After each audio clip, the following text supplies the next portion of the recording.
पंकज भैया, स्वागत है आपका हमारे पॉडकास्ट चैनल के फर्स्ट पॉडकास्ट में। बहुत ही स्वागत है। नमस्कार सभी लोगों को। मैं बस अब आपको इतना ही बताना चाहूँगा कि आपके आने से बहुत ही ज़्यादा पॉजिटिव ऑरा हो गया है इस पूरे स्टूडियो में। चलिए स्टार्ट करते हैं। ज्योतिष। तो पंकज भैया, आप मुझे बताइए कि एस्ट्रोलॉजी असल में है क्या? देखिए, प्रत्यक्षम ज्योतिषम शास्त्रम। ज्योतिष एक ऐसा शास्त्र है जो कि प्रत्यक्ष है।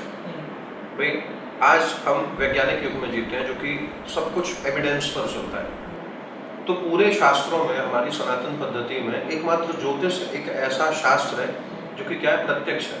प्रत्यक्ष कैसे? सूर्य हमें नजर आता है, चंद्रमा हमें नजर आता है और सारे तारे हमको नजर आते हैं। तो ज्योतिष एक ऐसा विषय है जिसमें एस्ट्रोनॉमी भी है, एस्ट्रोलॉजी भी है, गति भी है, गोचर भी है, और एक गति का सिद्धांत आप लोगों ने सुना होगा, E=mc²। ठीक उसी तरह से ज्योतिष में भी प्रत्येक ग्रह की अपनी एक गति है, अपनी एक गणना है, और उन सभी का जो एक कंसेप्ट है मिलाकर के, वह क्या है, वह ज्योतिष है। वो ज्योतिष। जब जब मैं शास्त्रों के अनुसार बात करूं तो शास्त्र कहते हैं कि प्रत्यक्षम ज्योतिषम शास्त्रम, यानी कि हमारे शास्त्रों में मुख्य है वेद, और वेद की 6 अंग हैं: शिक्षा, कल्प, निरुक्त, छंद, ज्योतिष और व्याकरण। जिसमें से ज्योतिष एक संपूर्ण जो बॉडी होती है एक व्यक्ति की, उसमें नेत्र बताया गया है। तो ज्योतिष बेसिकली क्या है, दृष्टि है। दृष्टि है, दृष्टि का अर्थ आंखों से देखने का। जैसे अभी आप इन 2 आंखों से देख रहे हैं, इन 2 आंखों से आप कितना देख पा रहे हैं? जैसे अभी आपको केवल इतना नजर आ रहा है, आप मुझे देख पा रहे हैं, आपके पीछे क्या है, क्या आपको पता है? नहीं पता था। तो वो जो 360 व्यू है वो एस्ट्रोलॉजी है। Okay, exactly. क्योंकि एक व्यक्ति केवल उतना ही देख सकता है जितना उसे जन्म से माता पिता ने सिखाया, जितना उसको परिवार से मिला, जितना उसको गुरुओं से मिला। लेकिन लाइफ तो बहुत बड़ी है, डेस्टिनीज बहुत सारी हैं, आगे नहीं पता क्या होने वाला है, आने वाला भविष्य कैसा है। तो उन सभी चीज़ों को देखने का जो एक अनुमान लगाने की एक जो प्रक्रिया है, उसे हम ज्योतिष कहते हैं। और क्या हमारे जैसा कोई भी नॉर्मल इंसान, जैसे मेरे व्यूअर्स हो गए, मैं हो गया, तो हम लोग भी एस्ट्रोलॉजी सीख सकते हैं? जैसे आप एक बड़े आचार्य हैं इस समय, तो हमारे जैसे नॉर्मल लोग जो भी ऑडियंस देख रही है, क्या कोई भी देख सकता है कुंडली? बिल्कुल। देखिए, आसान तो बिल्कुल भी नहीं है। मतलब ज्योतिष इसलिए आसान विषय नहीं है क्योंकि ज्योतिष पूरा जीवन है। और यदि कोई ज्योतिषी यदि ये कहता है कि मैं संपूर्ण ज्योतिषी हूँ, तो मैं ओपन पॉडकास्ट में कहता हूँ कि वो 100% मिथ है, झूठ है। जिस तरह से एक गायनेकोलॉजिस्ट न्यूरोलॉजिस्ट नहीं हो सकता, एक न्यूरोलॉजिस्ट ऑन्कोलॉजिस्ट नहीं हो सकता, एक ऑन्कोलॉजिस्ट डर्मेटोलॉजिस्ट नहीं हो सकता, वैसी एक एस्ट्रोलॉजर पूरी लाइफ में कभी कंप्लीट हो ही नहीं सकता। ज्योतिष इतना बड़ा विषय है। मतलब अगर आपको ज्योतिष सीखना है तो उसके लिए आपकी पूरी लाइफ भी कम पड़ेगी। पूरी लाइफ आपकी कम पड़ जाएगी। पंकज भैया, अब आप मुझे बताइए कि आपकी ज्योतिष की जर्नी कहाँ से स्टार्ट हुई थी? आपको मतलब कब लगा कि आपको ज्योतिष की तरफ ज्यादा झुकाव आ रहा है? ये आपका प्रश्न बहुत अच्छा है। देखिए, ज्योतिष पढ़ कोई भी सकता है, ज्योतिषी बन कोई भी नहीं सकता। मतलब 2006 से मेरी ये जर्नी शुरू हुई, आज हम 2026 में हैं, जिसमें अध्ययन, प्रेडिक्शंस, कंसल्टेशन, सारी चीज़ों का ऑल ओवर में जो मेरा एक्सपीरियंस है, आज 20 साल का है। शायद आज मुझे 1% ज्योतिष आती है, मुश्किल से 1% मुश्किल से 1% आती है। अगर मतलब बहुत ज़्यादा यदि श्योरिटी पर बात करूँ तो शायद आज मैं 0.80% पर एस्ट्रोलॉजी में मात्र खड़ा हूँ। आज भी मैं विद्यार्थी हूँ, इतने सालों के एक्सपीरियंस के बाद भी, इतने सारे गुरुओं के एक्सपीरियंस के बाद भी, और शायद पूरा जीवन कम पड़ जाएगा उसके बाद भी संपूर्णतः ज्योतिषी बन पाना असंभव है। ज्योतिष के सूत्र, कंसेप्ट, उच्च नीच, 12 राशियाँ, 27 नक्षत्र, इन सब की जानकारी तो व्यक्ति को हो सकती है, मगर ज्योतिषी तो जब तक नहीं बन सकते जब तक ये यूनिवर्स आपको नहीं चुने। मेरा जो अब तक का अनुभव कहता है वो ये कहता है कि आप ज्योतिषी बनते नहीं हैं, आप ज्ञानी हो सकते हैं। आपको ज्योतिष का ज्ञान हो सकता है, आपको बहुत अच्छा ज्ञान हो सकता है, मगर ज्योतिषी तो आप तब तक नहीं बन सकते जब तक आपके ऊपर आध्यात्मिक कृपा न हो। ये बात मैं इसलिए कह रहा हूँ क्योंकि 6.5 वर्ष की उम्र में मैं गुरुकुल चला गया। 6.5 वर्ष, यानी 6.5 साल के जब आप थे उस समय गुरुकुल चले गए थे? हाँ, मेरे परिवार का ये निर्णय था कि अभी छोटा है, अभी इसको हम बनारस भेज देते हैं, आगे चल के पता नहीं अध्ययन करेगा कि नहीं करेगा। क्योंकि परिवार से अन्य जितने भी बच्चे थे सभी लोगों ने बोला कि हम तो इंग्लिश मीडियम में ही पढ़ेंगे, कौन संस्कृत मीडियम में जाए। क्योंकि कुछ नज़र नहीं आता है, कोई स्कोप नहीं है, कोई गवर्नमेंट जॉब नहीं है। आजकल सब ये सोचते हैं कि कॉलेज पास हो जाएगा उसके बाद MBA या कुछ करके प्राइवेट नौकरी कर लें, या ज़्यादा से ज़्यादा गवर्नमेंट बहुत ही कम लोग होते हैं जो इस ज्ञान की तरफ जाते हैं। देखिए, जब तक मुझे ये पता चला कि करियर क्या होता है, चीज़ें क्या होती हैं, तब तक तो मैं ज्योतिषी बन चुका था। तो जब आप वहाँ 6.5 साल की उम्र में बनारस गए, तब आपका माइंडसेट क्या था? आपको क्या लग रहा था अंदर ही अंदर कि मेरे को वहाँ भेजा जा रहा है फैमिली से दूर? और आपका डेली लाइफ रूटीन क्या था, वो बता दीजिए। देखिए, माइंडसेट इसलिए नहीं था क्योंकि वो इतनी छोटी उम्र थी कि उस समय पर माइंडसेट होता ही नहीं है। माता पिता ने जैसे भरण पोषण किया, पालन पोषण किया, तो मेरा प्रारंभिक गांव में पालन पोषण हुआ। उसके बाद में फिर जब वाराणसी में गया तो मुमुक्षु भवन संस्कृत माध्यमिक विद्यालय है, जो कि वाराणसी में 80 पर है। तो वहाँ पर मेरा प्रथम वर्ष में एडमिशन हो गया। तो जैसे कहते हैं ना, भाग्य, डेस्टिनी। और आपने एक प्रश्न किया कि मैं ज्योतिष में ही क्यों आया, या मेरा ज्योतिष में ही रुझान कैसे आया। जी। तो क्या हुआ कि हमारे एक दादाजी हैं, परम पूज्य श्री श्री 1008 श्री नारायण स्वरूप ब्रह्मचारी जी उनका नाम है। आज वर्तमान में वे द्वारिका मठ में रहते हैं, संन्यास ले चुके हैं। गांव के पारिवारिक पृष्ठभूमि से वे मेरे दादाजी लगते हैं, किंतु वास्तविकता में वे सन्यासी हैं। उनका घर से कोई नाता नहीं। यदि पारिवारिक परिचय हो तो मेरे दादाजी के वे छोटे भाई, उनका ऐसी इच्छा थी, उनके मन का ये विचार था कि परिवार से अगली पीढ़ी इस परंपरा को निर्वहन करे। तो उन्होंने मुझे चुना और उन्होंने कहा कि जब ये 5वीं पास कर लेगा तब इसको बनारस भेज देना। तो 6वीं से इसका जो एडमिशन है वो हम यहाँ पर करा करके आचार्य यानी कि मास्टर्स तक अध्ययन कराएंगे। एक क्वेश्चन और था कि जैसे अभी आपका रुझान इसकी तरफ गया, तो क्या आपके कोई भाई बहन या कज़न किसी और का मन नहीं किया कि उनका भी किसी फील्ड में जाने का? बिल्कुल भी नहीं हुआ। यहाँ तक कि जब मैं बनारस से लौट करके आया, किसी कारणवश जब मुझे बनारस से लौट करके वापस आना पड़ा, तो मेरे घर वालों को भी ये लगता था कि करियर बर्बाद कर रहा है, इतना अच्छा पढ़ने में है, सीबीएसई मीडियम में इसका एडमिशन करा देते हैं तो करियर में कहीं इंजीनियर या डॉक्टर बन जाएगा, नहीं तो कहीं ना कहीं किसी गवर्नमेंट जॉब में चला जाएगा। तो बेसिकली मेरे परिवार का जो पूरा बैकग्राउंड रहा वो मतलब गवर्नमेंट सेक्टर वाली रहा है, या तो इंजीनियर या फिर गवर्नमेंट सेक्टर या फिर लॉयर। तो फैमिली में सिस्टर्स भी गवर्नमेंट जॉब में ही है, क्योंकि शुरू से ये तय था। मगर 10 वर्ष की उम्र में मैंने तय कर लिया था कि मुझे बनना ज्योतिषी है। तो उसके बाद फिर मैंने कुछ सोचा ही नहीं। फिर उसके बाद आपको मतलब इसी के अंदर बनना। बिल्कुल। तो अब आप मेरे को बता दीजिए कि जब आप 6.5 साल की उम्र में वहाँ पहुँचे, तो फर्स्ट डे का एक्सपीरियंस कैसा था, और तब आपका जो डेली रूटीन था वो कैसा रहा? उस वक्त का डेली रूटीन बहुत स्ट्रिक्ट था। हम लोग सुबह 4 बजे उठते थे। 4 बजे उठने के बाद में उनको स्नान ध्यान करके सुबह 5 बजे एक संध्या कक्ष होता है। ब्राह्मणों को क्या है, संध्योपासन करना कंपलसरी होता है, त्रिकाल संध्या। त्रिकाल संध्या का आप मीनिंग बता देते? त्रिकाल संध्या का अर्थ यह होता है कि सूर्योदय कालीन समय पर, सूर्य जब मध्याह्न कालीन समय पर आता है तब, और जब सूर्य अस्त होने वाला होता है तो अस्त होने के बाद में 3 बार ब्राह्मण सूर्य को अर्घ्य करता है, तर्पण देते हैं, एवं हम माँ गायत्री का जप करते हैं। तो कंपलसरी तीनों समय पर 3 माला गायत्री मंत्र का जप कंपलसरी अनिवार्य होता है। तो हमारी जो शास्त्र परंपरा है वह यह कहती है कि जब तक आपके अंदर कुछ साधना नहीं होगी, जब तक आपके अंदर कोई ऊर्जा नहीं होगी, आप दूसरों को कुछ दे नहीं सकते। तो इसलिए वो एक रूटीन है जो कि आज तक चला आ रहा है। तो प्रत्येक व्यक्ति को जो किसी भी स्पिरिचुअल क्षेत्र में है तो उसका साधक होना कंपलसरी है। तो उस वक्त ये था कि प्रातःकाल सुबह 5 बजे उठना, सुबह 4 बजे उठना, 5 बजे स्नान ध्यान करके संध्या हॉल में पहुंचना, फिर वहाँ पर सभी जितने भी बैचमेट्स विद्यार्थी थे सभी के साथ में मिलकर के संध्योपासन करना। फिर प्रातःकाल 8 बजे हमारा जो है एक नाश्ता होता था। नाश्ते के बाद में फिर 9 बजे से हमारा विद्यालय शुरू हो जाता था। तो 9 बजे से लेकर के 12 बजे तक विद्यालय, फिर 12 बजे से 2 बजे तक का अवकाश जिसमें हमारा फिर भोजन होता था, आधे घंटे हम आराम कर सकते हैं। फिर 2 बजे से विद्यालय प्रारंभ होता था 5 बजे तक। 5 बजे के बाद में फिर 6 बजे से लेकर 7 बजे तक हमारा मतलब हम लोग योग, ध्यान, मेडिटेशन इत्यादि को सीखते थे। उसके बाद में हमारा स्वाध्याय होता था, यानी हमने दिन भर में जो भी पढ़ा फिर शाम को वो रिवीजन, हाँ उसका एक रिवीजन होगा, 1 घंटे का रिवीजन। उसके बाद 8 बजे भोजन, भोजन के बाद में फिर शयन। तो पंकज भैया, आज तक आपने कितनी कुंडलियां देखी है, या फिर आप ऑन एन एवरेज डेली कितनी कुंडलियां देखते हैं? ऑन एन एवरेज यदि देखा जाए तो अभी भी कम से कम 20 या 25 पत्रिकाएं तो मैं डेली देखता हूँ। 20 या 25 लगभग मान लीजिए। ये 2021 के बाद से। 2021 के बाद से मतलब 2021 से मान लीजिए। तो 600 महीने की पकड़ लेते हैं और 7200 साल की, ये आप 2021 के बाद का ग्राफ बता रहे हैं। तो मेरा ये क्वेश्चन है कि इंसान की क्या सिर्फ किस्मत होती है या फिर वो अपनी मेहनत से अपनी किस्मत को बदल सकता है? बहुत अच्छा प्रश्न किया है आपने, और इसका मैं एक स्ट्रेट फॉरवर्ड आपको आंसर करता हूँ। सबसे स्ट्रेट फॉरवर्ड आंसर ये है, यदि आप बहुत सक्षम घर में यदि पैदा हुआ है, सक्षम घर का अर्थ है कि आपने किसी ऐसे घर में जन्म लिया जहाँ पे जन्म के साथ में आपको फाइनेंशियल कोई प्रॉब्लम नहीं है, इसका मतलब है आपका भाग्य बहुत अच्छा है, बहुत अच्छा आप भाग्य लेके आए हैं।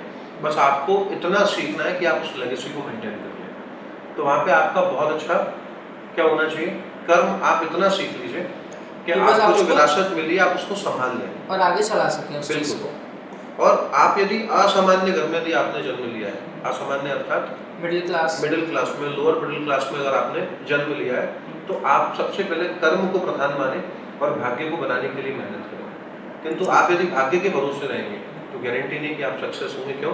क्योंकि नियति ने जन्म से ये तय किया है कि तुम्हें कर्म करना ही पड़ेगा।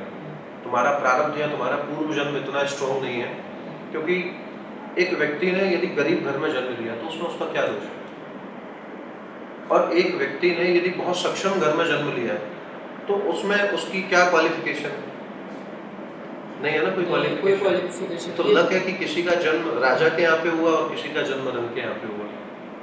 तो दिक्कत तब आती है जब फिर वहां पर जाकर के व्यक्ति कर्म निष्ठता पर ना आए।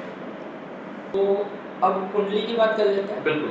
तो पंकज भैया, अब आप मेरे को ये बताइए कि लग्न क्या होता है?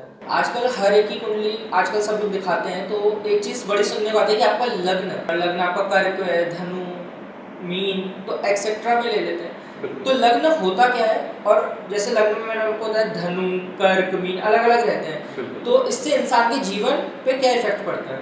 और इसको थोड़ा सा डिटेल में समझाइएगा ताकि हमारे जो सारे व्यूअर्स हैं उन्हें भी ये वाली चीज समझ में आए कि लग्न क्या होता है, और मुझे भी अच्छी तरीके से समझ में आए, क्योंकि मैं बिल्कुल ही बिगनर हूँ एस्ट्रोलॉजी के अंदर। ज्योतिष शास्त्र कहता है लग्न बलम सर्व बलम प्रधानम। एक व्यक्ति के पास में लग्न बलम सर्व बलम प्रधानम का अर्थ यह होता है, लग्न का अर्थ है व्यक्ति का मस्तिष्क, यानी कि जन्म कुंडली में 12 भाव होते हैं। कितने भाव? 12 भाव होते हैं। जी हाँ।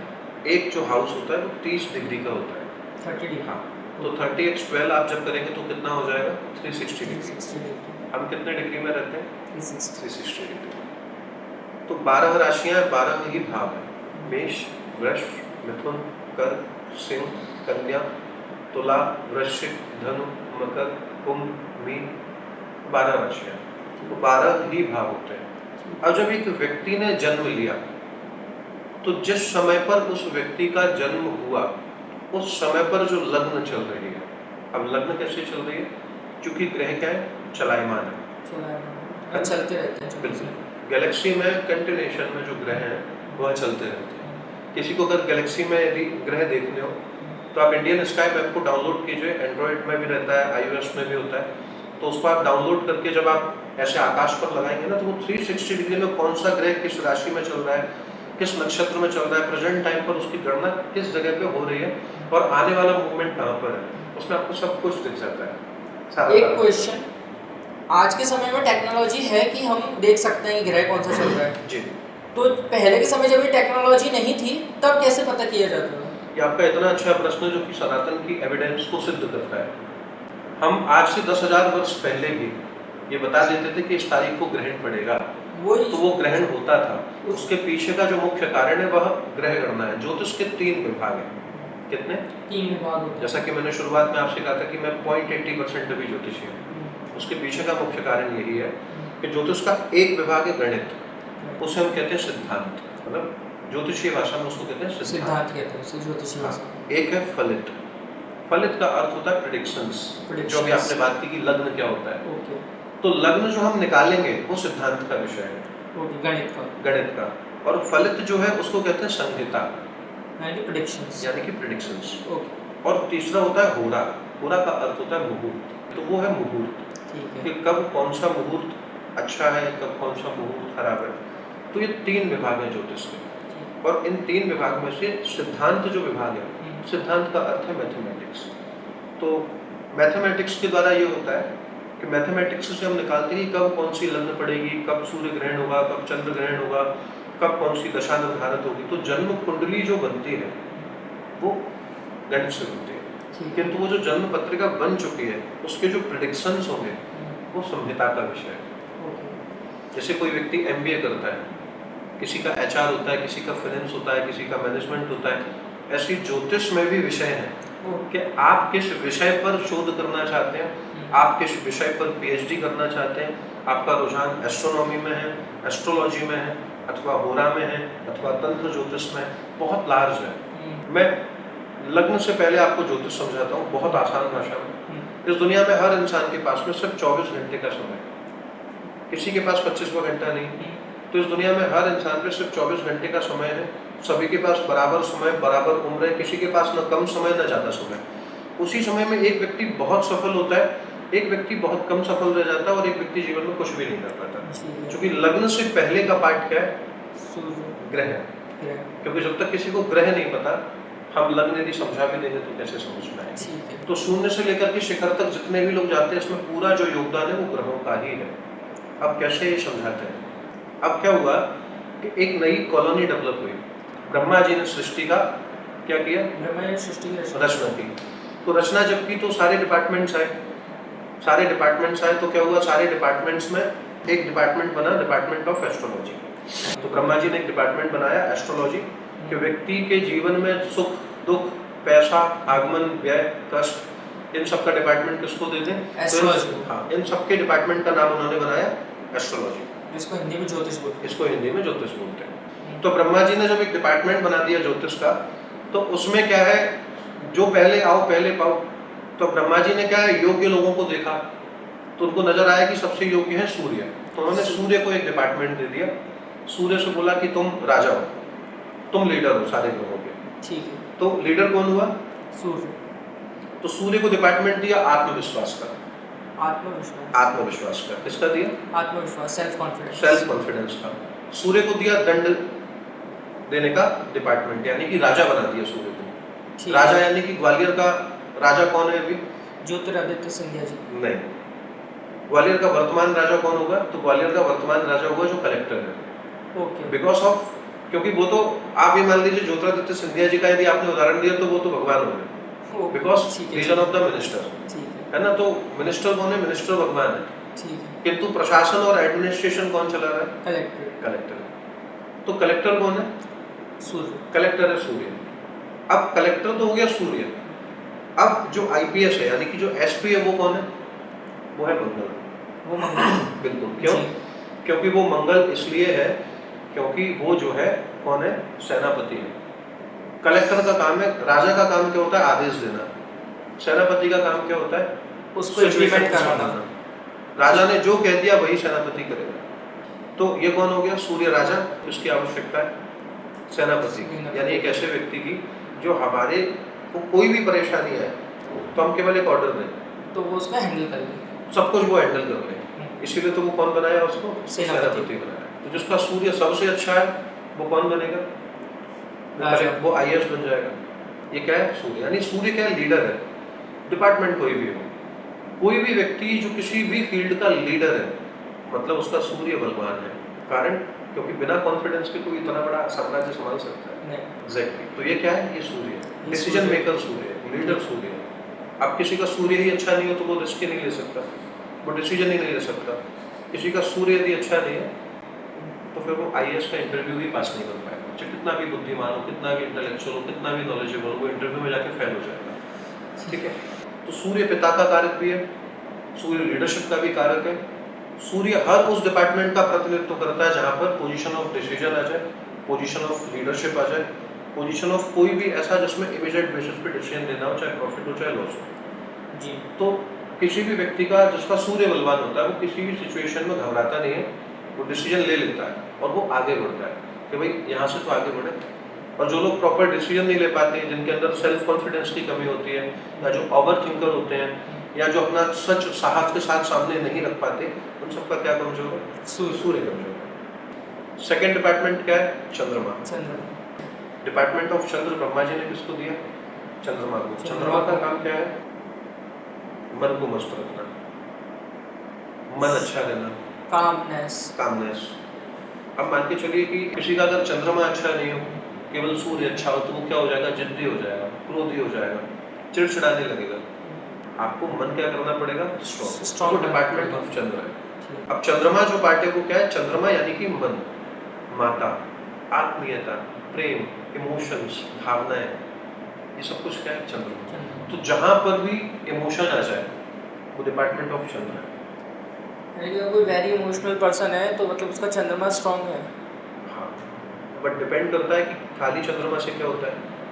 वही सूर्य चाहिए ना, सूर्य भी चाहिए ना साथ में, Exactly. इसलिए बस क्योंकि कहावत है भावनात्मक व्यक्ति में और मूर्ख में कोई अंतर नहीं होता, है ना। अगर किसी का चंद्रमा स्ट्रांग है हाँ। और सूर्य स्ट्रांग नहीं है हाँ, तो उसका कुछ बता सकते हैं आप? अब क्या है, सूर्य स्ट्रॉन्ग नहीं है, चंद्रमा बहुत बलवान है, तो फाइनली कहाँ जाएगा? फाइनली वो किसी भी ऐसे डिपार्टमेंट में जाएगा जहाँ पे वो क्लास 2 ऑफिसर हो। Class 2 officer. वो B2B बिजनेस में चला जाएगा, वो क्लास 2 ऑफिसर हो जाएगा। मतलब फाइनली बस उसको कौन चाहिए? केवल एक सूर्य चाहिए, चंद्रमा तो उसके पास है। तो जैसे उसकी लाइफ में एक अच्छा व्यक्ति आया, जैसे वो उससे कनेक्ट हुआ, वो उसके बेसिस पे पूरा सक्सेस हो जाएगा जी। बट वो क्या है? इंडिपेंडेंट डिसीजन मेकर नहीं है। वो मिनिस्टर हो सकता है, प्राइम मिनिस्टर नहीं हो सकता। थर्ड ग्रह सेनापति आपने बताया मंगल। अब आ जाइए मंगल पर। मंगल। मंगल क्या है? मंगल जिसको आदेश दे दिया और उसके बाद उसने आंख बंद कर ली, आदेश का पालन करना। जिसका मंगल बलवान है वो गृह मंत्री है, ठीक है। जिसका मंगल बलवान है वो IPS है, जिसका मंगल बलवान है वो मतलब ये मान के चलो कि क्रोधी, जिसका एक रुतबा हो, जिसका नाम सुन के लोग डर जाए, जी ठीक है। या जिस व्यक्ति को देख करके भयभीत हो जाओ आप। पुलिस वालों को देख करके एकदम डर लगता है ना। जी कभी कभार लगता है जब जा रहे होते हैं पुलिस वाले एकदम हाथ दे हाँ। देते हैं, तो आजकल मैं ही नहीं बहुत से लोग ऐसे होते हैं यार ये क्यों आ गए, इन्होंने हाथ क्यों दे दिया है, तो सब सहम जाते हैं थोड़ा। क्योंकि डिपार्टमेंट ऑफ मंगल है। मंगल को यदि कोई व्यक्ति बहुत डिटेल यदि समझना चाहता है तो हनुमान जी महाराज, भगवान श्री राम जी के कौन थे? सेनापति, सेनापति थे, है ना। तो एक बार यदि भगवान श्री राम जी ने आदेश दे दिया तो बात कटेगी नहीं। तो मंगल मतलब सपोर्ट, जिसका मंगल मजबूत है वो कभी कर्ज में नहीं आएगा। इमोशंस यानी कि मून को साइड में रखते हैं, अभी मंगल और सूर्य को देखते हैं। अगर ये दोनों ही किसी की राशि में बहुत ज़्यादा स्ट्रॉन्ग है तो उसको क्या फायदा मिलेगा इस चीज़ का? एग्जैक्टली तो जिसका मंगल और सूर्य दोनों प्रबल हो गया, फिर वो IAS नहीं बनेगा, फिर वो राजनीति करेगा जी। फिर तो वो लीडर हो गया ना, प्रबल लीडर हो गया। प्रबल लीडर। नेक्स्ट ग्रह बुध। बुध। अब ये जो ग्रह है ना, ये सबसे कमाल का ग्रह है। बिजनेस का कारक है, बहन बुआ बेटियों का कारक है, मौसी का कारक है। प्लस बुध क्या है? बुध एक ऐसा ग्रह जो अल्टीमेट ग्रह है, बिजनेस उसके बिना कोई कर ही नहीं सकता।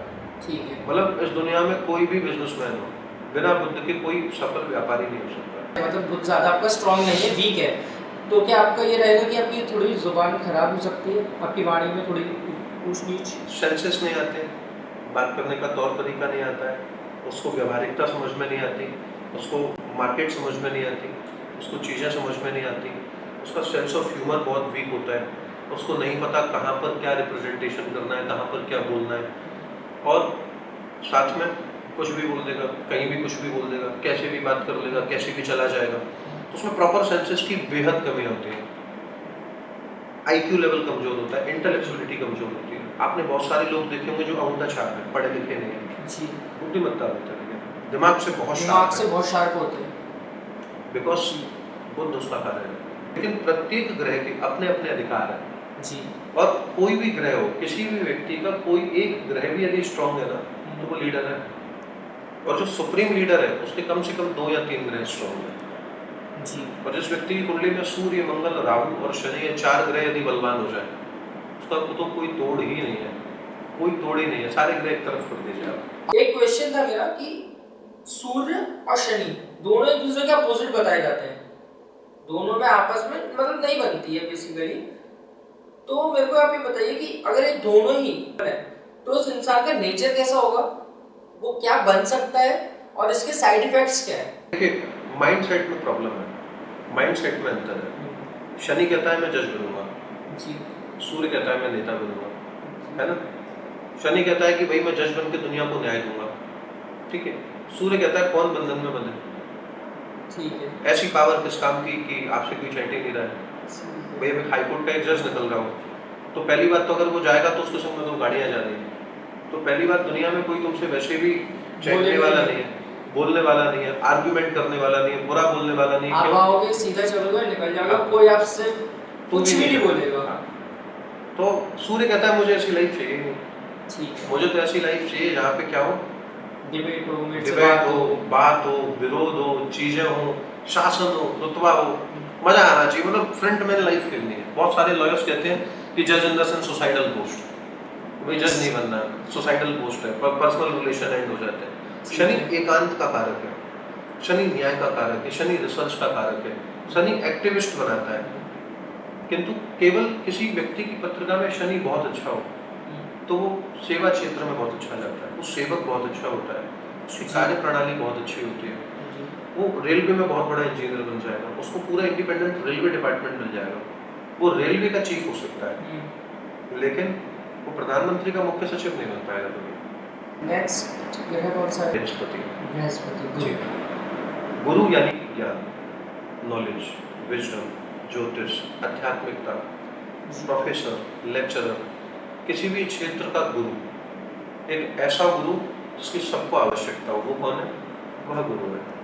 तो जिसका बृहस्पति बलवान है उसको सबसे बड़ी विशिष्टता क्या है? जिसका बृहस्पति मजबूत होता है वो बंगले में रहता है। बंगले में रहता हाँ, क्योंकि गुरु क्या हाथी है। गुरु का अर्थ है जिसके जीवन में सारी सुख सुविधाएं मौजूद हो, उसका मान सम्मान बहुत हो।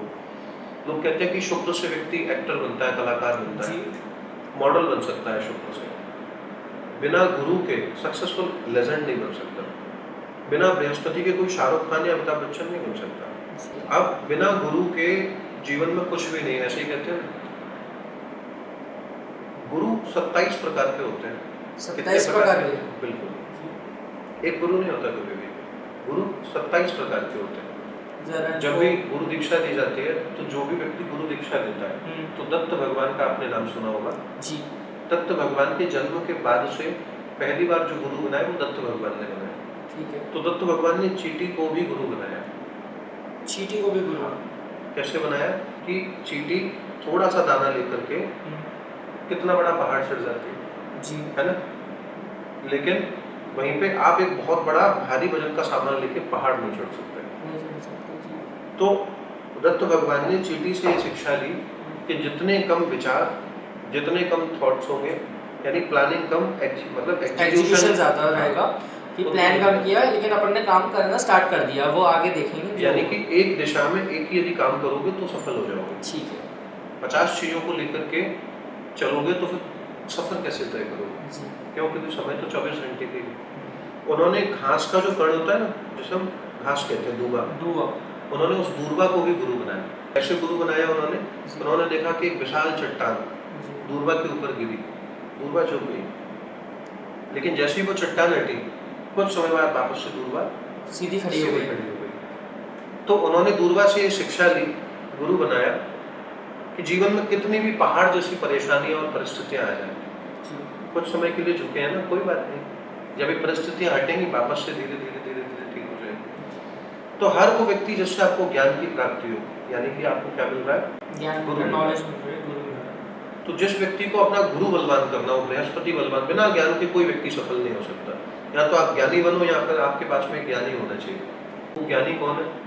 अगर आपके पास में एक बहुत अच्छा डॉक्टर यदि आपका मित्र है, मित्र नहीं है तो बहुत अच्छा आपके लिए संबंध है, समय समय पर यदि आप उनसे मिल रहे हैं, समय समय पर यदि आप उन्हें प्रणाम कर रहे हैं, तो आपका स्वास्थ्य कैसा रहेगा? स्वास्थ्य सही रहेगा। क्यों? क्योंकि जब भी आप उनसे मिलेंगे, उन्हें कुछ भी यदि नजर आएगा तो वो आपसे क्या कहेंगे? पिल्स ले लो, अपना ट्रीटमेंट करा लो, वो थोड़ी हेल्प कर देंगे, मेरे को गाइड कर देंगे। तो एक दोहा है कि दुख में सुमिरन सब करें, सुख में करें न कोई।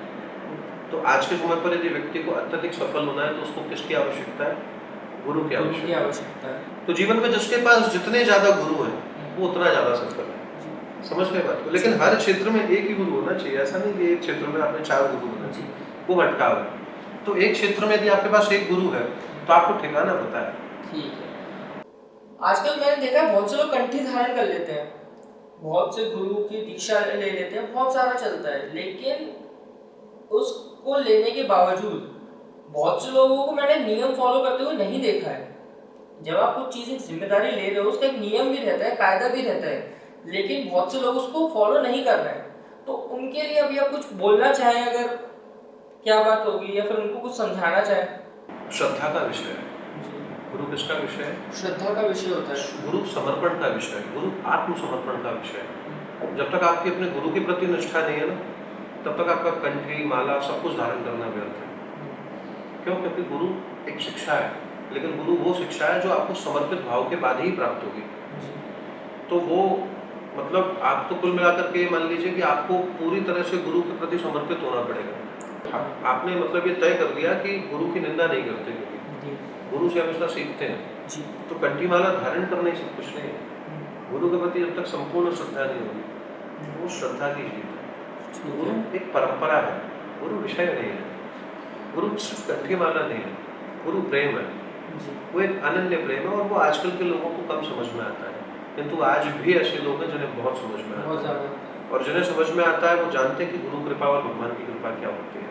आज एक शुक्र तो शुक्र क्या है? धन, वैभव, लग्जरी, ग्रोथ, और जितनी भी मतलब एक व्यक्ति की कामनाएं हैं। मतलब ये जो मृत्यु लोग बोलते हैं, इससे ज़्यादातर लोग, मतलब यहाँ पे आपको जो भी फैसिलिटीज चाहिए, लग्जूरियस चीज़ें, कार, अच्छी कार, बंगला, विला, वो सब आपको शायद शुक्र प्रोवाइड कराता है। सुंदरता, बिल्कुल। अभी हम चल रहे हैं शनि पर। 7 तो शनि क्या है? शनि लॉन्ग टर्म थिंकिंग भी है। मतलब एक व्यक्ति को लंबा काम करने के लिए शनि की आवश्यकता है। और इस दुनिया का कोई भी काम हो, मतलब ये साइंटिफिक रिसर्च भी कहती है कि इस दुनिया का कोई भी काम हो, उसको सक्सेस होने में 30 महीने का समय लगता है। 30 months। ठीक है। फिक्स है। ये सब दुनिया का कोई भी बिजनेस हो, कोई भी करियर हो, किसी भी चीज़ की तैयारी हो, किसी भी चीज़ की स्टडी हो, अगर एक व्यक्ति 100% डेडिकेशन के संग में 30 महीने तक यदि एक क्षेत्र में समय दे दे, वो चैंपियन बन जाएगा उस फील्ड का, हारेगा ही नहीं। लेकिन कुछ लोगों को हम देखते हैं कि उन्होंने जैसे कुछ समय पहले स्टार्ट किया, उन्होंने 3 महीनों में कुछ लोग सक्सेस कर जाते हैं, बिल्कुल सही कुछ बात लोगों है। को 3 साल लग जाते हैं। बिल्कुल सही बात। हाईएस्ट 2.5 साल, कोई कितना भी मंद हो। आप एक दुकान खोल लीजिए जी। और 100% डेडिकेशन से आप उसे 2.5 साल चलाइए, 100% सक्सेस हो जाएगी। जी। प्रॉब्लम क्या है? प्रॉब्लम ये है कि आपने दुकान तो खोल ली है, लेकिन कभी 12 बजे खोल रहे हो, कभी 2 बजे खोल रहे हो, कभी माल नहीं भर रहे हो। डिसिप्लिन नहीं है, मतलब एग्जैक्टली। एक डिसिप्लिन होगा तो आपकी सक्सेस जल्द से जल्द आएगी। इस दुनिया में जितने भी असफल लोग हैं, उनकी पता है सबसे बड़ी क्वालिटी क्या है? उनको वो हमेशा चाटुकारिता चाहते हैं, वो जुगाड़ चाहते हैं। उनको लगता है कोई हमारी मदद कर दे, कोई हमारा काम कर दे। वो अपने लक्ष्य को लेकर के प्रेरणा पुंज नहीं होता, उनका खुद पर भरोसा नहीं होता।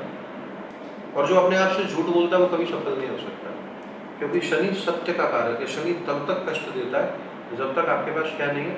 एक्सेप्टेंस नहीं है। शनि कष्ट देता कैसे है? मान करके चलिए कि आपकी सक्षमता कम है जी।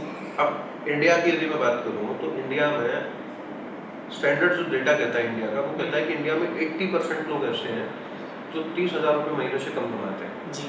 150 करोड़ की पॉपुलेशन में से 80% जो लोग हैं, है ना, जी। 100 करोड़ का 80 करोड़ हो गया, है ना, यानी 120 करोड़ की जो पॉपुलेशन है वो 30,000 रुपये महीना अथवा उससे कम कमाती है। जी। लेकिन आप जब रोड पे बाहर निकलोगे ना, तो आपको हर दूसरा आदमी अरबपति मिलेगा, बातें करने से, एटीट्यूड से, चीज़ों से। ठीक है, तो वो क्या है? गलत फहमी में जी रहा है। भाई आप अगर रोज 10 लोगों से मिल रहे हो, तो 10 लोगों में से 80% लोग तो वही है ना, जो कहीं ना कहीं उनका जो बैकग्राउंड है वो 30,000 रुपीज मंथ से कम है या उतना है। बट उसके बाद वो अपने आप को क्या सोचो, उनके अंदर सूडो ना सो आई एम, वो क्या है? वो गलत फहमी में जी रहा है। तो फाइनली क्या होगा? उनमें एक्चुअल की क्या नहीं है? एक्सेप्टेंस नहीं है। एक्सेप्टेंस नहीं। और सफल कौन होता है? शनि व्यक्ति को सफलता कब देता है? जब व्यक्ति में क्या एक्चुअलिटी हो, उसमें स्वीकारता हो कि आज मैं इस स्थिति पर हूँ। और जब तक व्यक्ति को अपनी वास्तविक स्थिति की एक्सेप्टेंस नहीं होगी, तब तक वो उस पर जनरली काम क्यों करेगा? लेकिन होता क्या है? 30 साल की उम्र के बाद, क्योंकि 360 डिग्री मैंने आपसे कहा जी, अभी तो शनि एक राशि में 2.5 साल तक रहता है, उसको 360 डिग्री कंप्लीट करने में 30 साल का समय लगता है। तो इस दुनिया का कोई भी व्यक्ति हो, उसको जो समझदारी 30 साल की उम्र के बाद आती है, तो 30 साल से पहले आ ही नहीं सकती। उसमें कहीं ना कहीं बचपना होता है। कारण है क्योंकि उसने जिंदगी के सारे पाठ नहीं देखे, उसने पूरी जिंदगी को नहीं देखा। क्यों? क्योंकि उसको अपने आप को समझने में भी कम से कम 30 वर्ष का समय लगता है। इसीलिए जो भी आप किसी भी 30 साल से ऊपर के व्यक्ति से बात करेंगे ना, उसमें एक मैच्योरिटी लेवल होता है।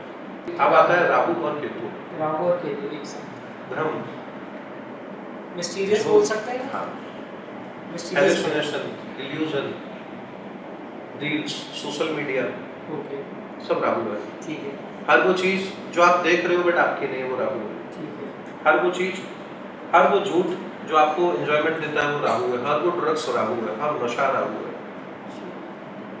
इंटरनेट राहु है। अच्छा मतलब हम राहु में जी रहे हैं। ठीक है। Rahu basically full media sector एक तरीके से राहु, सब कुछ है। शास्त्र कहता है अर्धकायम महावीर्यम चंद्रादित्य विवर्धनम सिंह का गर्भ संभूतम तम राहु प्रणमाम्यम। किंग मेकर है, ओके वो तय करेगा कि कौन राजा बनेगा और कौन राजा नहीं बनेगा। ठीक है राहु कुल मिलाकर के आप ऐसे समझ लो कि कलेक्टर का किसी से विवाद हो गया और उसने कलेक्टर का ट्रांसफर करा दिया। राहु है। समझ गया बाहुबली राहु है, 2 नंबर का काम राहु है।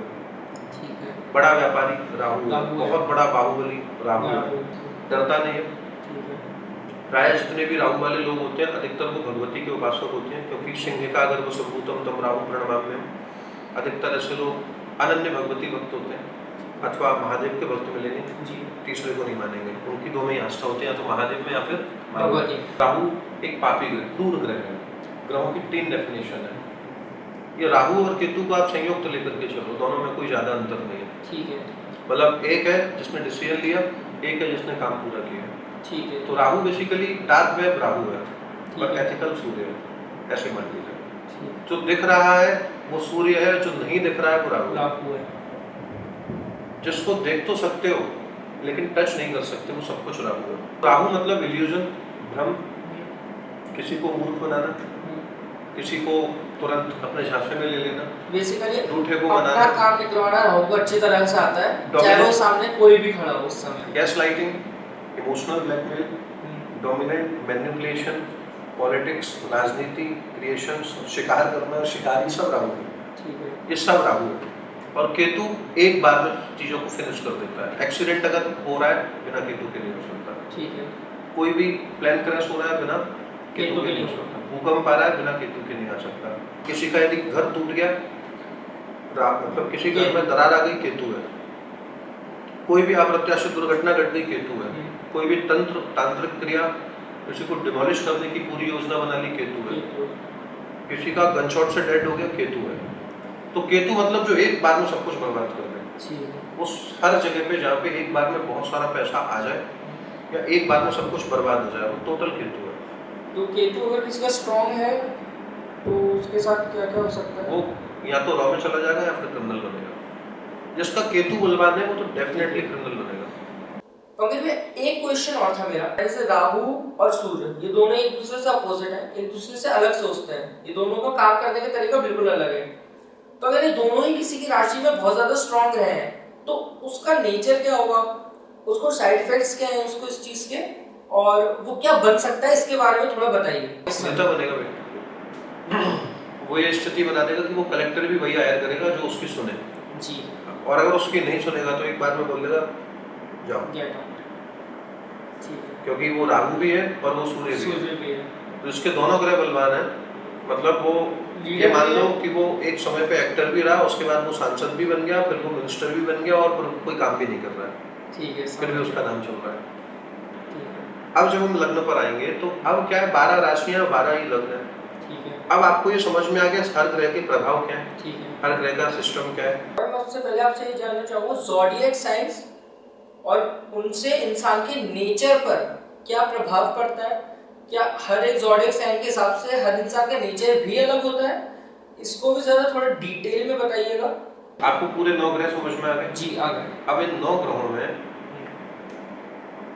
राशियां मतलब 12 प्लॉट है, ऐसे मान लीजिए। 12 प्लॉट हो गए। तो एक कॉलोनी में 12 प्लॉट थे। अब जिसको पहले खरीद लिया, अब मैं मेष से शुरू करता हूँ। ठीक है, पहला प्लॉट था मेष।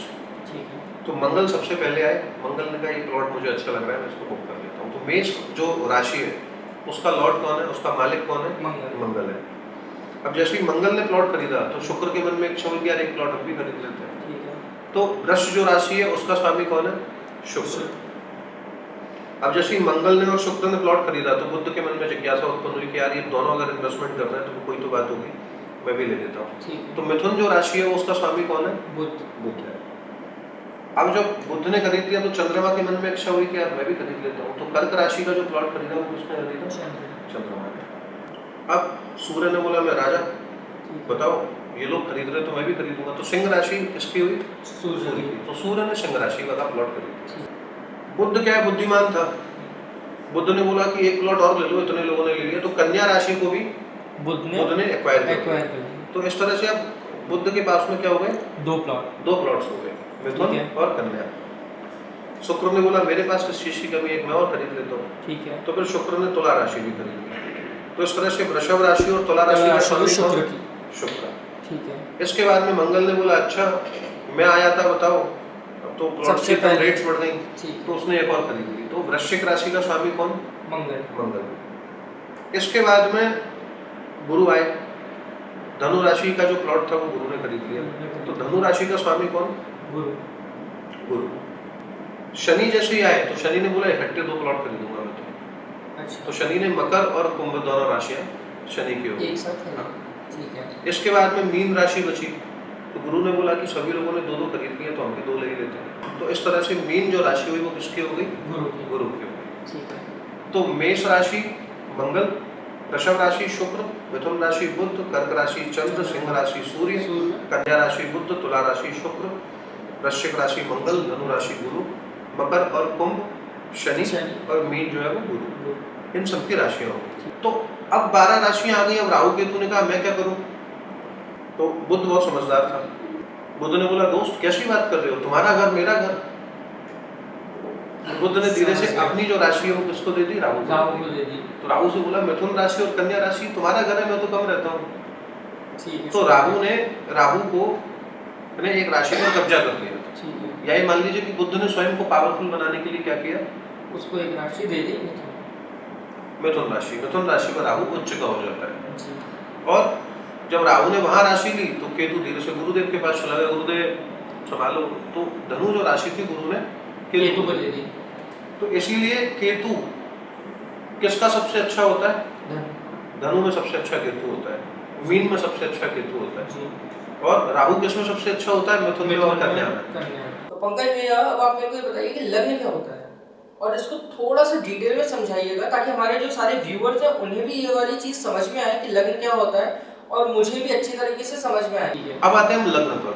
ठीक है। अब जब किसी व्यक्ति ने जन्म लिया तो जन्म के साथ में जिस व्यक्ति का जिस समय पर जन्म हुआ उस समय पर जो लग्न है वो उसकी क्या हुई? मेंटालिटी लग्न हुई। तो यहाँ पे क्या होता है, जो जितनी ताकतवर लग्न है वो उतनी खराब है और जो जितनी सॉफ्ट लग्न है वो उतनी अच्छी है। एग्जैक्टली। ताकतवर आदमी में ईगो होता है ना? तो मेष लग्न हुआ, सिंह लग्न हुआ, धनु लग्न हुआ, इन सब में क्या ईगो बहुत होता है। ईगो कैसे होता है? अच्छा मैं क्यों झुकूंगा? कर्क लग्न में ईगो नहीं होता। कर्क लग्न कहता है कोई बात नहीं मैं झुक गया आप जी। तो ऐसी स्थिति में व्यवहार किसका ज्यादा होगा? कर्क लग्न का। मेष लग्न वाले का किसी से व्यवहार क्यों नहीं होगा? क्योंकि ईगो एटीट्यूड आ जाता है उस जगह। ईगो है, एटीट्यूड है, इसके अलावा उसको सुपीरियर इंफीरियरिटी कॉम्प्लेक्स भी है। तो जो जितने ताकतवर है उनके माइनस पॉइंट ज्यादा है। ठीक है। और जो जितने कम ताकतवर है उनके प्लस पॉइंट बहुत ज्यादा, उनकी सबसे बनती है। अब यहाँ पे क्या होता है, लग्नों की भी एक एक सिंबल्स है जी। मेष लग्न मतलब भेड़। अब भेड़ का स्वभाव कैसा होता है? तो मेष लग्न वाले लोगों का नेचर कैसा रहेगा? मेष लग्न वालों का जो स्वभाव होता है उनको ठंडा एरिया पसंद होता है, गर्मीला स्वभाव होता है ना? उनको एंगर इशू प्रॉब्लम होती है। दूसरी चीज को बाहर से बहुत सॉफ्ट होते हैं बट अंदर से बहुत ज्यादा हाइपर होते हैं। एकदम से मतलब कुछ भी बोल देंगे जी। मतलब गुस्सा आ गई तो फिर वो बिना बोले रह नहीं सकते, भले वो कैसे भी बोलेंगे जरूर। तो ये मेष लग्न का प्रभाव है। वृषभ लग्न की जब बात करें तो वृषभ लग्न मतलब शुक्र स्वामी है। तो उनको लग्जरी चाहिए, चीजें चाहिए, छोटी छोटी खुशियाँ चाहिए, थोड़ा सा इमोशन चाहिए और जिद्दी किस्म के होते हैं। फिर वृषभ लग्न मतलब बैल। बैल मतलब जहाँ सीन मारना कोई रोक नहीं सकता, अड़ियल नेचर होता है। मिथुन लग्न की जब हम बात करें तो मिथुन लग्न द्विस्वभाव है। द्विस्वभाव मतलब वो बुद्धि के कारण, हाँ तुम भी सही हो तुम भी सही हो, वो अपना काम बनाने में माहिर होते हैं। तो मिथुन लग्न स्मार्टली डील करने में बहुत स्ट्रॉन्ग होता है। तो कहीं यदि कोई स्मार्टली डील करना हो जी, किसी भी चीज का प्रॉपर एक कॉर्पोरेशन सिस्टम एंड मैनेजमेंट हो तो उसको यदि आप कोऑर्डिनेटर बना दो, बेस्ट कोऑर्डिनेटर होता है मिथुन लग्न वाला। मतलब उसको अपना काम निकालना किसी से भी अच्छी तरीके से आता है कि भले कितनी भी लड़ाई हो अपना काम निकाल कर आ जाएगा वहाँ से। दो पक्षों में शांति समझौता कराना हो तो सबसे अच्छा मिथुन लग्न वाला जी। व्यक्ति है। वो इसकी बुराई मतलब आपको ये बोल देगा कि अरे वो तो खराब है, आप हाँ लगे हो, और उससे भी सेम बातें बोल करके जैसे तैसे करके मैनेज करा के वो शांति वार्ता करा देगा। कर्क लग्न वाले सौम्य होते हैं, शांति प्रिय होते हैं, डिसीजन मेकर होते हैं, उनको जहाँ चीजें समझ में नहीं आती वो साइड कर देते हैं और अपना आगे चलने अख्तियार करते हुए आगे का रास्ता होते हैं। समय समय पे लोगों को छोड़ते चले जाते हैं, जो उन्हें समझ में नहीं आया ठीक है उन्होंने उसको छोड़ दिया। ठीक है सिंह जो लग्न है वो बहुत एरोगेंट लग्न है। जी सिंह लग्न मतलब सिंह लग्न का यदि भिखारी भी होगा जी तो भी प्रॉपर एटीट्यूड में मानेगा। हाँ ये राजा है ना। जी सिंह लग्न वाला व्यक्ति अगर मजदूर भी है जी टोन होगी उसमें प्रॉपर। ओके हाँ 6 बज गए अब काम नहीं करूँगा, कराना हो कराओ नहीं तो अगली बार मत कराना, पेशेंस नहीं है। तो सिंह लग्न वालों को कभी छोटा काम करना ही नहीं चाहिए, क्यों? क्योंकि वो असफल हो जाएंगे, क्योंकि उनका माइंडसेट ही बड़ा है। तो सिंह लग्न वाले को हमेशा ऐसा काम करना चाहिए जिसमें शून्य से शिखर तक की व्यक्ति की ग्रोथ हो। ठीक है सिंह लग्न वाला व्यक्ति तभी सुखी हो सकता है जब वो ऊंचे ओहदे पर हो। तो सिंह लग्न वाला व्यक्ति और नीचे ओहदे पर हो वो डिप्रेशन में मिलेगा आपको, ठीक परेशानी मिलेगा। क्यों? क्योंकि उसकी लग्न तो बड़ी है जी लेकिन वो करियर वाइज शून्य है। भले ही वो दुकान खोल ले अपनी, लेकिन वो छोटा सा खुल ले भले ही छोटा सा हो, उसका साम्राज्य खुद का नहीं होगा ना तो वो दुखी ही रहेगा। ठीक है क्योंकि उसकी लग्न सिंह है और उससे अपोजिट वो काम कर रहा है। कन्या लग्न वाले बहुत अच्छे व्यापारी होते हैं। कन्या लग्न मतलब बिजनेस माइंडेड हो गए। कन्या लग्न मतलब बहुत शार्प माइंडेड, सोचना समझना बिल्कुल प्रॉपर हाँ। सब कुछ बैलेंस कर कर चलते हैं कंप्लीटली बैलेंसिंग में सबसे अच्छे होते हैं कन्या लग्न वाले। जी बस पर्सनल लाइफ में बहुत प्रॉब्लम्स होती है कन्या लग्न वालों को। ओके पर्सनल लाइफ को मैनेज करने में कहीं ना कहीं दिक्कत आती है। और आप कन्या लग्न वाला चाहे पति हो चाहे पत्नी हो, तो जो कन्या लग्न वाला होगा तो उसका जो अपोजिट पार्टनर होगा वो उसकी बहुत रेयरली रिस्पेक्ट करते हैं, बिकॉज क्योंकि उनको ये लगता है कि दुनिया को इतना झूठ बोलता है या दुनिया को इतना मैनेज करता है तो मुझे भी कहीं ना कहीं झूठ बोल रहा होगा या कुछ ना कुछ हाँ। अलग चीज तो बता कन्या रहा लग्न होगा। वालों को पर्सनल लाइफ में बहुत दिक्कतें आती हैं। उनको डाउट्स क्लियर करने पड़ते हैं, बार बार उनको एहसास कराना पड़ता है कि मैं तुम्हारे प्रति ईमानदार हूँ। ओके ये मतलब कन्या लग्न वालों के संग दिक्कत है। तुला लग्न इस दुनिया की सबसे बेहतरीन लग्न है। पहली बात तो तुला लग्न को मैं बेहतरीन लग्न इसलिए बोल रहा हूँ कि वो किसी भी चीज को बैलेंस करने में माहिर होते हैं। तुला लग्न में जो सिंबल है वो तराजू का सिंबल है जी लेकिन वो जो तराजू है वो हीरा को तौलने वाला तराजू है। अच्छा भाई तौलते तो सब्जियां भी है, तौलता तो धर्म कांटे पर एक ट्रक भी है अपना लोड, जी मगर वो नहीं है। उसका जो सिंबल है वो क्या है? हीरे को तोड़ने का तौलता हुआ एक व्यक्ति, ठीक है यानी 1 सेंट की भी मिस्टेक है तो करोड़ों का लॉस है। तो उनका जो ऑब्जर्वेशन स्किल होता है तुला लग्न वालों का, तुला राशि वालों को बहुत स्ट्रांग होता है। वो रिकवरी पोजीशन उनकी बहुत अच्छी होती है। वो किसी भी चीज को रिकवर करने में माहिर होते हैं, किसी भी चीज को बैलेंस करने में माहिर होते हैं। उनका दूर दृष्टिकोण बहुत अच्छा होता है। तो तुला लग्न वालों का जो एक लॉन्ग टर्म डिसीजन होता है वो बहुत स्ट्रांग होता है। एक ही माइनस पॉइंट होता है, कई बार वो देर कर देते हैं डिसीजन लेने में क्योंकि ज्यादा सोचते हैं। उनको बहुत ज्यादा परफेक्शन चाहिए होता है चीजों में, तो परफेक्शन की वजह से उनके काम थोड़े लेट होते हैं बट अच्छे होते हैं। तो ये तुला लग्न होगी क्योंकि शुक्र की लग्न है, तो लग्जरियस तो उस पे पैसा नहीं होगा तो कोई ना कोई फंड कर देगा, फंड नहीं करेगा तो कहीं ना कहीं से मैनेजमेंट कर लेगा, उसका बट मैनेज भी हो करेगा, जाएगा, बट मैनेज हो जाएगा, कोई दिक्कत नहीं आती उसकी वजह हाँ, से। मतलब किसी भी परिस्थिति में वो अपना काम कर ले जाएगा। ठीक है। तुला लग्न मतलब एक ऐसा शेयर जो घटेगा नहीं, लॉस नहीं देगा, भले प्रॉफिट कम दे, नहीं लॉस नहीं देगा आपको कभी, इस बात की श्योरिटी है कि आपको लॉस नहीं देगा, प्रॉफिट ही देगा। ये तुला लग्न की क्वालिटी होती है। ओके। वृश्चिक लग्न मतलब बिच्छू। वृश्चिक लग्न मतलब डार्क माइंडसेट। वृश्चिक लग्न मतलब आप जिसकी कभी था नहीं ले सकते। वृश्चिक लग्न मतलब बहुत सीक्रेट लग्न है। ठीक है। वो क्या करेगा, कब करेगा, कैसे करेगा, किस तरह से करेगा, कुछ नहीं पता। वृश्चिक लग्न वाले बहुत गहरे होते हैं, बहुत डीप थॉट होते हैं, उनको कुछ नहीं पता वो कब क्या डिसीजन लें, कब क्या करें और क्या करने वाले इसका भी कोई अंदाज नहीं होता। ठीक है, मतलब ये अपने मन में रखते हैं सारी चीज़ें और सामने प्रेजेंट करते हैं कि ऐसा तो मैं सोच ही नहीं रहा था या फिर कुछ भी, लेकिन वो अपनी चीज़ किसी को बताएंगे नहीं, वो अपने तक ही रखेंगे, सबसे झूठ बोलते रहेंगे। ठीक है। मगर वो फाइनल जो डिसीजन लेंगे ना वो किसी को पता ही नहीं होगा, रिवील नहीं करते, बहुत ज़्यादा मतलब अपने मन के स्वामी रहते हैं, जो उनके मन में आएगा वही करेंगे, भले ज्ञान कहीं से जो भी आए। फाइनल डिसीजन होगा वो किसी को नहीं पता। ठीक है, ये विशेषता है। और वो फाइनल जो डिसीजन लेंगे वो ये तभी लेंगे जब बिल्कुल ही जरूरी होगा, नहीं तो चलने देंगे। अब धनु लग्न पर बात करते हैं। तो धनु लग्न का जो सिंबल है वो कैसा है? नीचे से घोड़ा है, ऊपर से शिकारी है। जी। कैसा शिकारी है जो बिल्कुल तीर कमान हाथ में लेकर के तैयार बैठा है, जैसे उसको शिकार मिलेगा तुरंत कर देगा। जी।